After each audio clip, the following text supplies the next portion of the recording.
জামাতে যারা আসবে যুগে যুগে তাদের জন্য রয়েছে সেখানে, যারা কাফের এদের জন্য রয়েছে সতর্কতাবাণী, আর যারা মুত্তাকি তাদের জন্য রয়েছে এখানে উপদেশ। অর্থাৎ আল্লাহ তাআলা যে নিষেধ করলে, এই নিষেধ যদি আমরা অমান্য করি তাহলে আমাদের অবস্থা কি হতে পারে, আমাদের শাস্তি কি হতে পারে। আল্লাহ তাআলা বলছেন ফাজআলনাহা নাকালাল লিমা বাইনা ইয়াদাইহা ওয়া মা খালফাহা ওয়া মাউইযাতান লিল মুত্তাকিন। সেই দিনের সেই ঘটনা সেখানেই সীমাবদ্ধ নয়, পরবর্তী প্রজন্মে যারাই আসবে সেখান থেকে তাদের জন্য, যারা মুনাফিক, যারা ফাসিক, যারা কাফের তাদের জন্য রয়েছে সেখানে সতর্কতাবাণী, আর যারা হবে মুত্তাকি তাদের জন্য সেখানে রয়েছে উপদেশ। উপদেশ হচ্ছে মুত্তাকিদের জন্য।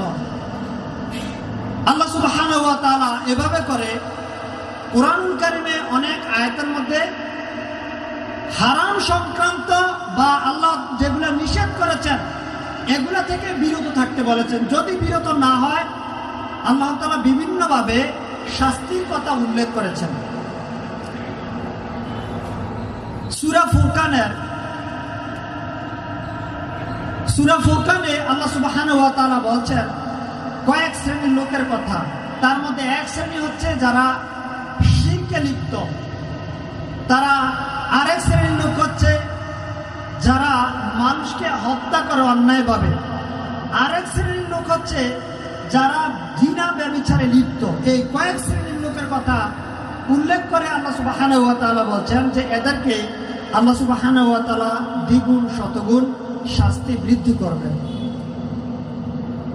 সহিহ মুসলিমে একটি হাদিস পাবেন, রাসূলুল্লাহ সাল্লাল্লাহু আলাইহি ওয়াসাল্লাম বলেছেন, আবু হুরায়রা রাদিয়াল্লাহু তাআলা আনহু বলছেন যে সালাসাতুন, তিন শ্রেণীর লোক রয়েছে, লা ইউকাল্লিমুল্লাহু ইয়াওমাল কিয়ামা, এই তিন শ্রেণীর লোকের সাথে আল্লাহ তাআলা কথা বলবেন না। ওয়ালা ইউযাক্কিহিম, তাদেরকে তিনি পবিত্র করবেন না। ওয়ালা ইয়ানজুরু ইলাইহিম, তাদের দিকে দয়ার দৃষ্টিতে তাকাবেন না। ওয়ালা হুম আযাবুন আলীম, তাদের শাস্তিকে দ্বিগুণ শতগুণ বৃদ্ধি করা হবে। আবার শুনুন, রাসূল সাল্লাল্লাহু আলাইহি ওয়াসাল্লাম বলছেন সালাসাতুন, তিন শ্রেণীর লোক রয়েছে, লা ইউকাল্লিমুল্লাহু ইয়াওমাল কিয়ামা, এই তিন শ্রেণীর লোকের সাথে আল্লাহ তাআলা কথা বলবেন না। ওয়ালা ইউযাক্কিহিম, তাদেরকে তিনি পবিত্র করবেন না। ওয়ালা ইয়ানজুরু ইলাইহিম, তাদের দিকে দয়ার দৃষ্টিতে তাকাবেন না। ওয়ালা হুম আযাবুন আলীম, তাদের শাস্তিকে